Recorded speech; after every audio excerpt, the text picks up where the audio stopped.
Tom TV bu miyeng tabiriba puna mapu taram no okjari. Promising stars ki ngasi ki kudol tamjagadoriba akhoi ki guest Manipur film industry ki actress Nongthanganbi bu kudol tamjage puna miyeng taminasi.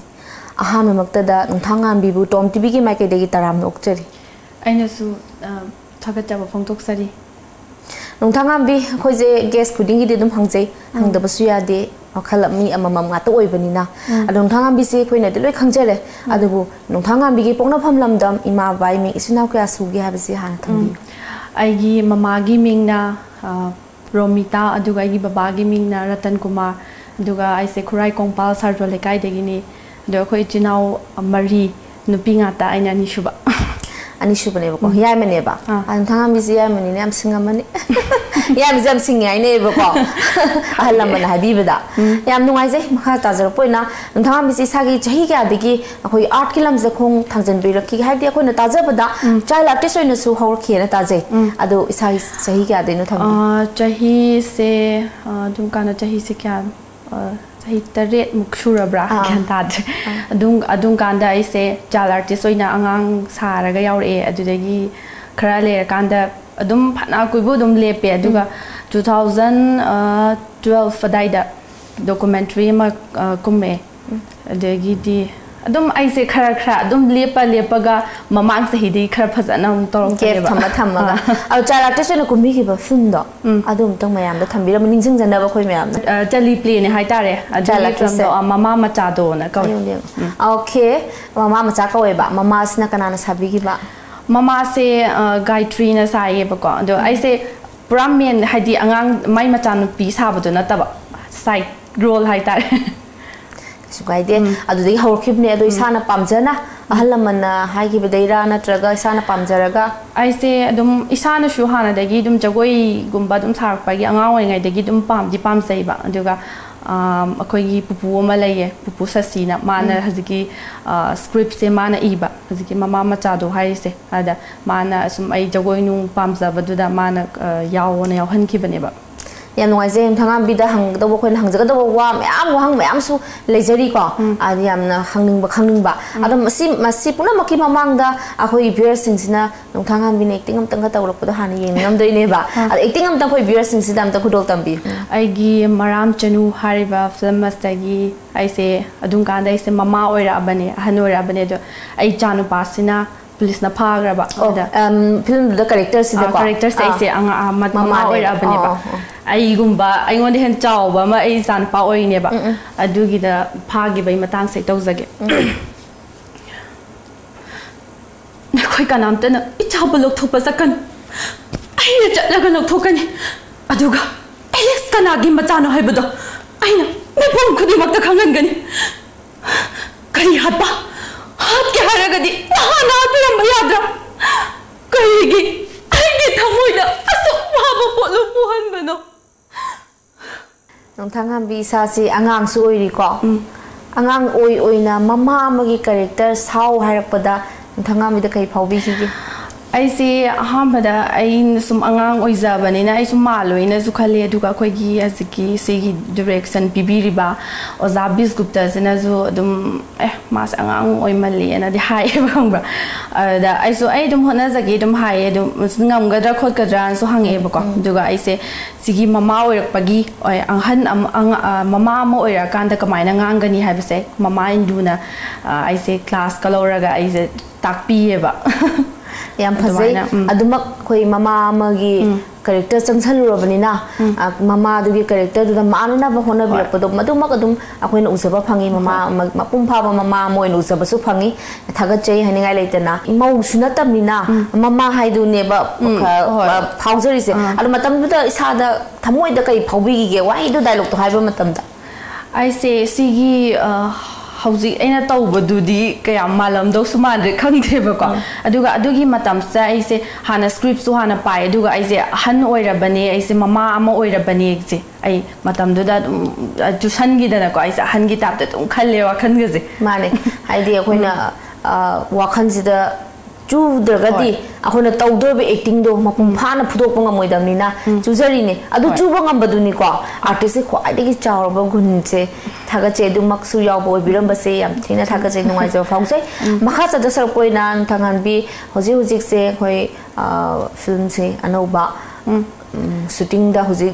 under process ta leriba ataga release tawdaba mase adu khasitang thambi hujik ikui jana release tawdaba film se sak udaba atang na manamjari adudi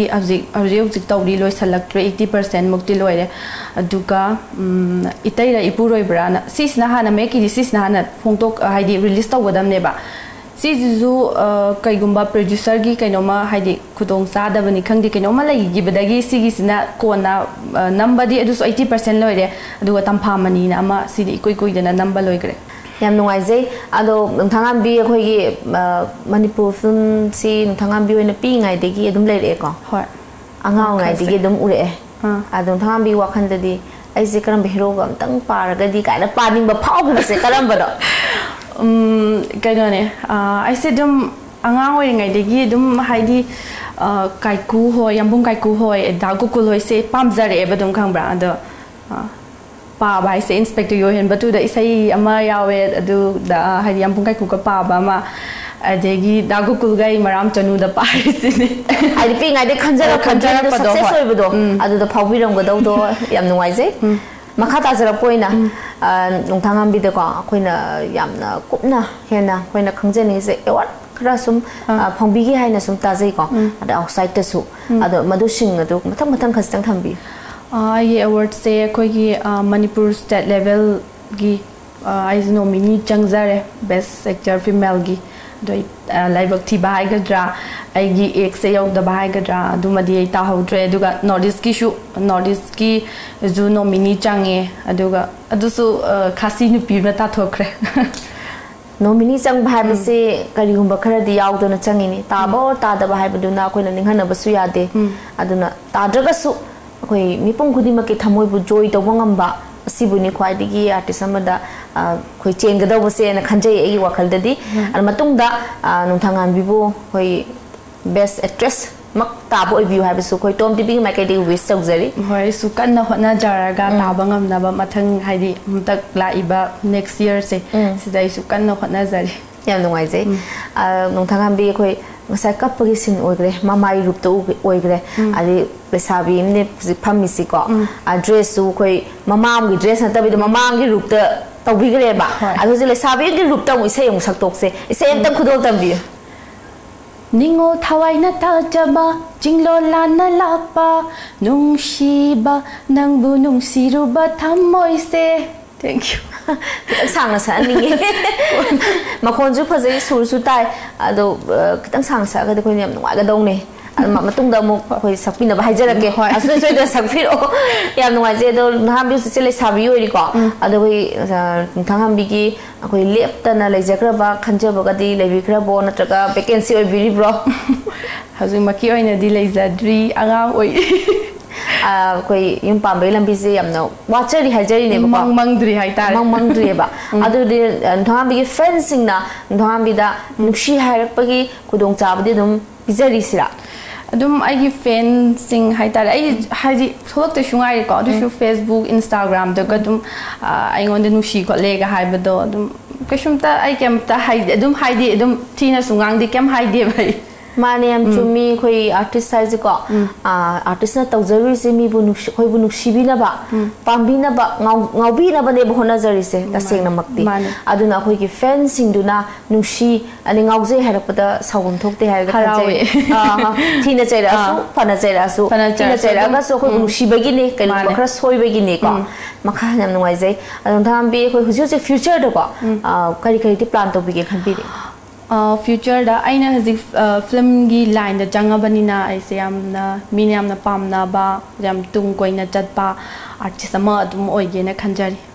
film gi doina career se dum de sem atopadi plan atopadi hazik maki oina di atopadi ke shumta khan balaitre haidi koi position le ge artist na ka thoge na hajari ne ba hoi yam nuai jai taza udam nuai jai ado koi makata na wari syam nuai nuai sagisi break masam tang lomina se beers break masam tang lomina se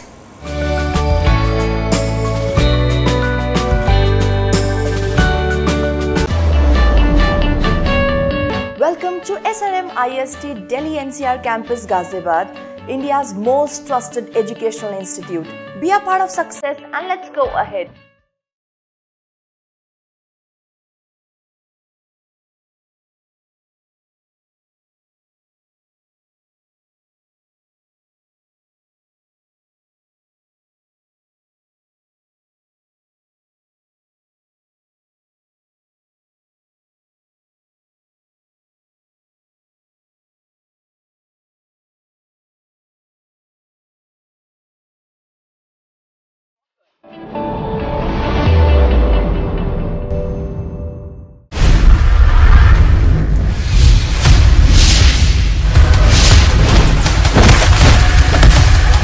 aina aigi pusi gi leminagadab nupa khanbadine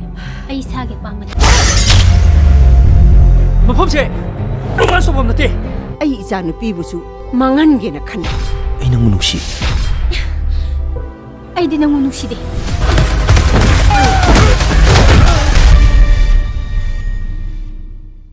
Studio 11, India's favorite salon and spa, now at Imphal. Our services are haircut, hair straightening, global color,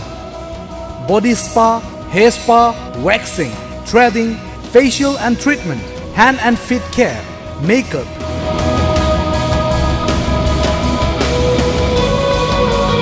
Body massage. Studio 11. Salon and Spa Imphal. Look fabulous. Fitness World Building, Singzamai Mathak Jongtham Laikai, Imphal West. Phone number 0385 2440164. Pabiyu, Nainabiyu, Tanabiyu, Lamjingba Times. Makhal Mathilgi Khudol, Maru Oiba Pau, local, national, international, Sanabungi Paugdam, Mahiro Singinamak, Maitai Mayekta, Akanana, Mapung Faraba Paung Singba, Lamjingba Times, Lamjingba Times. Isa isa ki pau se thadariba hawker singda haibiraga lobiba yaragani.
Labuk sang hala se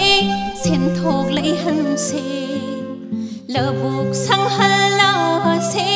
sen thok lai han se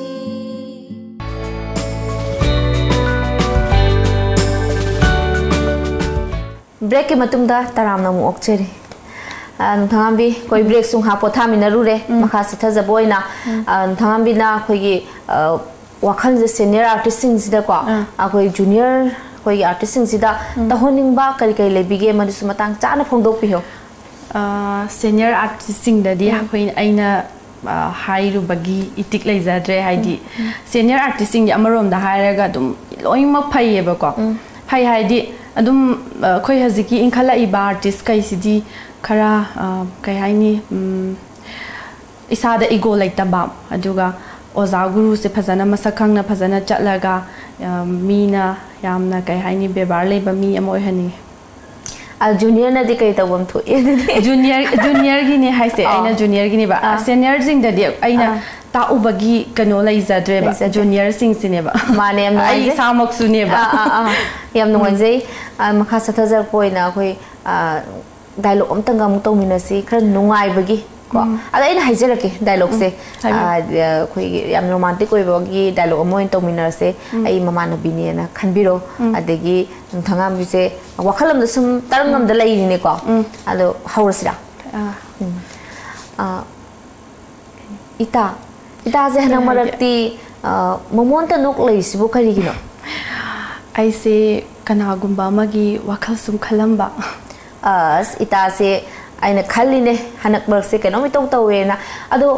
momon holi ba mi du kana no hai ba asko na hai ge ba ikai je ba ikai ni ngai da mi na lakcha gi ni ko kem to roi ba kaya nu shi ge do tak ta uni mayang ma pham da ungaga phamaga ngasai digi monrang sanai se ma bu nungsi bai ne khangda ma le sibu adudi aina kari gumba mungi batara di ita ai tina roidro yare nang na mun ba adu da di ta gi nungsi ba se aseng bani ko adu ita ma se masak di kam phasage masak ki di haidana kana de khupazama nangsu ugradi nangwai na ngau khini ko adudi tumina lo la thamase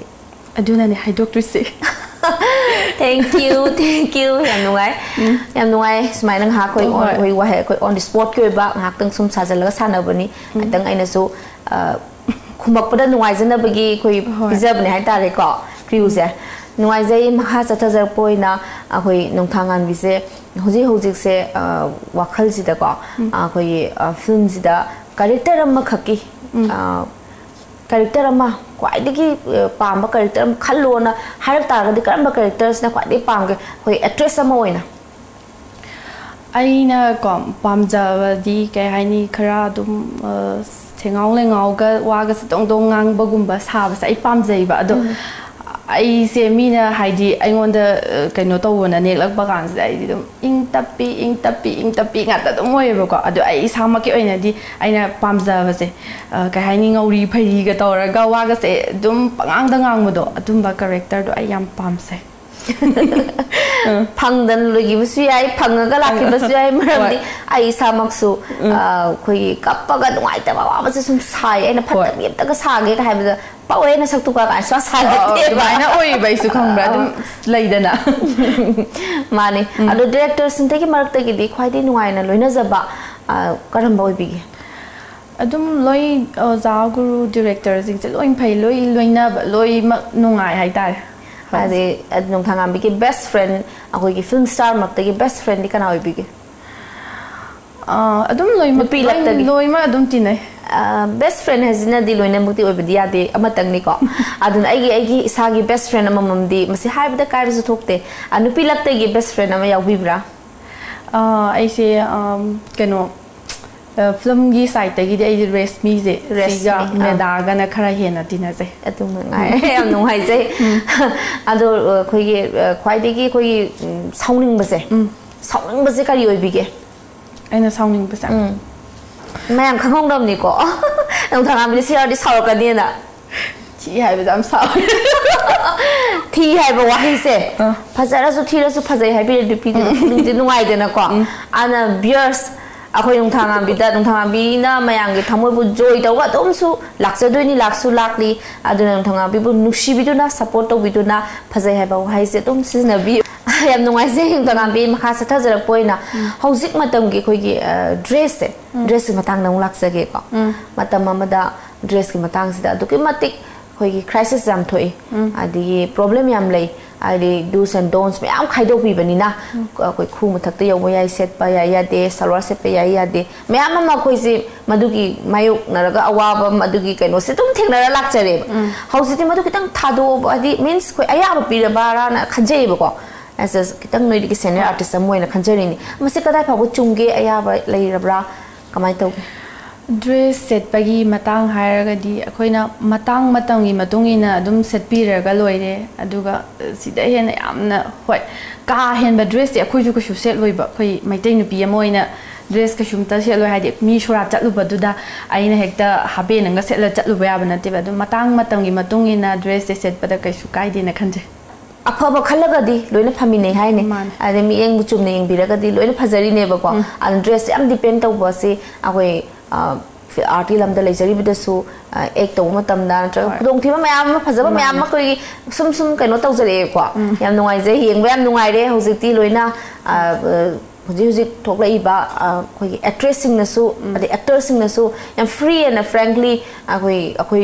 एक तौबसु उबदको याम नुंगाइजे येंबा नोंथांगांबी अखोई मखा सथजरपो नोंथांगांबीना ख्वाइदेगी पामजबा हिंजांगसे याम दिसारम दौ मानदे on diet लेम दौ माले अदो क्वाइदे पामजबा हाइबियो nga ni pam pam nga sa याम नुंगाइये nga से खोई nga याउद्रगदी chalk चानिंगदब्रो adum chadi chaye dusu nga haidi koigi adum ami chicken paame khole haina balaidana ado aigi oina di sigumba injang sida ai nga sna ipam pam sai aina tham haidi khoida jabdo oi jai nongthanganbi se nga paame ko hai ipuroi baduna nga sa da ba moi ramagani nongthanganbi kamai tawbi ni aigi tongana thodamne imungduda nga pusanba yate adi ma se pure best oram targadi kari step lokhot pidoi adu oirgadi adum acham manga ta tho sadamne haidi aina leiriba mafamdugi kanodi tawdabadi yadamnina chaninga kana mapan thoga san nongthanganbi khoi khwaidi pamba dress se kari di pa oi adum traditional dress se adum pamjai adum ayamba adum set padi adum set tu set le set mandara ngasi se ai select Tadi adum program kenom chalo adum traditional adum set kal leba ko adum pam jai du ga to pa adum haidi aina adum haidi kai haini adum matam gi matungi na select pa dress adum pame adum traditional adum pame ba I sa ge oina traditional se ko traditional khoi maitei gi khwaidi kalak sapham oiba khoi gi dress ni ko adu khoi matik lemjaba adu matik phajaba khoi थागत पदा लोइबा नाइरद्रबा कोई dress से को याम नुंगाइजे कोई इंखलगली बा नुपी मचा Moina वहंग जे हंगजबदा कोई traditionals ने क्वाइदे पामे खुंबिरको से हाइनगा लेतना थागत फोंदोक चले नोंथांगांबी कोई डायलॉग से कितंग कोई याम इसौलांबा मखन मखन सुम तौसेबो को याम इसौलांबा अमतंग तौबिरम इसौलांबा आई फिल्म गुंबा दai फिल्म नट्रसु को होजि नंग ने कितंग साजलगा सु माइ तौबिस aise saji mita har film du da isau khadi lang bai tare adu su nupa sina nupi ama koiramba adugi matang du da aina u horaba nupi si go unaramba si you in tawra ge na ha ke seng bu su khange nupi bu sana badi nang scout nongthanganbi nang nupa do asidai se nupi ama ga samina bawra me ba kana hai ba ai min no hori ni kai no is nupi do kai ding no अदुदी खंगदेबा नुपीदो येंबदा कति फजेबा दुम अदो माका खरा कुइनो कोइनाबदी मालिदा येंबदा आइदिने खुदो याम थौगतोरिबा तौरंगनिबा अमना मादा नुसिने हाइदाइने अदो कमाइन तौरिनोबा खंगदी हमतंग मरक्सने phone से busy कइनो खंगदे phone से busy लेरबा थाजरुरनुको खंगदे दाइ हजि तौदुजे कइनो ज्ञान मेनम तादे अदो फोन दा तौरम त खनबियो त तौबियो जे पाइ प्रियंगो होय फोन दो त तौगे को हेलो हेलो ना जिका लेगे कइनो युमदा लइए इस युमदा लइ काना नंग नुपी अमगा तके हाइजे काइदनो असुल काय का हाइनो ए युमदा लइमे दुमाइना ने नचिनो थिबे तौरनो आइना नंगोंदा सिग्नल इसे याम कोइयाबनी को थोय युमदा लइ हाइबनी कदौरगे नंगबो आइदि ने खुदो अजि याम हजिक मैम थुना युमदा लाओ अदु होय इरुलु बखोट मतलब एकदम चा याम थुना ने खो युमदा लाओ को थमे साव खि थमे Thank you. Yam nungai. Makha sada ja poina. Ado khoi nongthanganbina khoi tungi promising stars singsi mark sidagi khoi na so yam asa chaungna thamjariba amani masleja khoi punamak sida khoi promise tang tongbiram ba wahayam tang haibiram. Haidi tungda khoi ge best actress ama future gida khoi ningthau khubam kuina changna pande mai mai tamgi best adum khaina gi batani best amna Nongthanganbi na khoi gi iramdam masibu promising stars marks dagi kwai digi best amoi birakani haba gi am thajaba trust am thamjari masi matang na promising tang tawbiramo khoi gi ngasi iramdam da lairiba khoi punamaki mafamda hotna babu kan taragadi yam haidi matam amada hotna ba yam kan gi taragadi nongma natraga nongmadi khoi je success oigani haibase ma thamjage aduga khoi gi khoi puna gyan taminaraga yam nushi chanana leminasi doi ai samaksu yam nushi chanana ma yam puna lemina bodo pamsai yes aduga khoina yam hena tajaningi sina ko akhoina nomadi akhoi future da yamna hena khoina wakhan dream yam sagalise si marak thatnaga khoi gi ningol loibinina yunga panthokira sagai on du dai pakhacha basibu ne koina promise to biramo haijai adu makti keno tawe aigi oina di hauji aigi wakhal se laijadri baduna aduna aina hanbalaitana aise yam kano ai hauji acting nung adum sana adum yum doigera ma doigera kan tamjari aduga phauba artist amo oina banena kan hona jari masima mai pak sungam boizage na haijani yam nungaise duma posu oibiu wakhal pungning phada biraga ahoi hek hoi ama khangde ektam phawalakpa ha kan public ne hek se bi ba ta he was ta ba da khoi artist moi jana hek nungai jada ba waza ba do phawe ana has senior artist moina khoi Nongthanganbi degi madui wahi do akoina promising ama taning bai da makta ne khoina hamjari se thank you yam nungai jai ado Nongthanganbi na khoi gi ngasi gi tom tv gi viewers sing sida haibining ba as a promising stars amoina tungi ko kari haibining ba lei habi yam nungai ba phawe aduga yamna su chauthok pa phawe akoina haidi mapanda leiba mi gaisina haidi akoina tawzari ba se akoi manipur da khatang yengnaragadi chaukhot pa se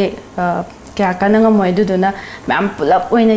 yeng ba phang ba se duki matik nungai jai duga duki matik chauthok se yam nungai jai thagachari ado khoi tom tv na khoi hana ko manipur mega open talent show masinjagi masida as an artist amoina kari phawbige yam nungai dugumba dumainaga haidi mega talent show go uthokdana haidi mai masa na leiriba talent ching uthokpa phangbado duki matik nungai adu moina su uthokjari ba kano singna su yamna nungai rangani na khale adu Nongthanganbi khoi ngasi ko khoi iramda masida khwai digi Nongthanganbi na semdok haning base kari de oibi iramdam da khwai akhoi masen nushina da base se nushina da badagi tholakpa problem me amma leidana ko adu khoi masen se amata oina pulap se khoi chingmi tammi loimak leiba khoi ichinaw sing je pulap nushina na lei hani Nongthanganbi na khumak answer se duki matik yamna marik chumba yam nungai jaba tajabada khoida aseng mamak khoida phawjabado simak tawdaba yade khoi tawjani kaina ga khanjai ba huju hariba wairo tabada so yam chumba wafamni habasi khoina so tum yajaning ba yam nungai je Nongthanganbi do Nongthanganbi na khoigi isai amtanga khitang sangna am sakpiram de yade hagi do sa akhisang sangna sakpiram saksarake haidi hegzade do ai inaw nu pije sum isai khara tamme do da sum man sakpa do da ai sum yaw ba do gi sum ngang bane ba ko tum bacha bakhang dana uduna ta leire nungshi banangi saktam do mikup khuding lap thok hanning de sananing iwari nang taga masibu nungshiba kaubara Nongthanganbi na ngasi phawbada ko khajitang orbasu mayam sakhangbiri sigi credit punamak sidi kanada thambiningi credit tasengna haragadi khoi pokpi aigi ima ko joga mama di ai naw nu pi khoi family da credit pi janinge ate topadi ate to pase aigi acting aina khara acting khara tawdana khotana haijari se aigi khoi lekai di khoi kaka malai ga git gulapi na malai mana ai se dum acting se tambiri eba kangba khara aina haidi si line se changage album ga sum tawkhalakpa timing se singkan se da mana class ka pibidana khotpidana adudagi su ayamba haidi acting ni is mind tawgadabani khotkadabani se adudagi aina haijarakpane ba credit pibini is hambadi ma baba se family se ne thambiri se yam chumme aina su ya jeni maramdi ma baba ne yaram moina support tawdragadi aina sigi stage yarakpa ai kashunga moiba haidi film ba masu sei bu sakninga su acting tawninga su ada tawna haraga layakadidi ko yam chumme adumak aina su matam amda khumjagi yam nungaise adun thambi khoi se makha thana wari su yam di sananingi adu akaknaba matam oikibina khoi pelhoroi doini ko pelhodre akhoi viewers sing na su waro bidana ba thamjari khoi matungda mo khoi unazaraga makha taba wari myama ma mo kudol tamjage masi goendi nongambi khoi matang asida ko khoi promising stars unabagi tanja simi ko basida nongambi bani su kai na ba yathang loksage viewers ngasi goenadi kaina ba yathang lojari mathangi episode adongi damakta promising stars guest amu pudana lakjage numitu phawbodi pungbam tu phawbodi khoi punna amuk ngaiminasi ming taminasi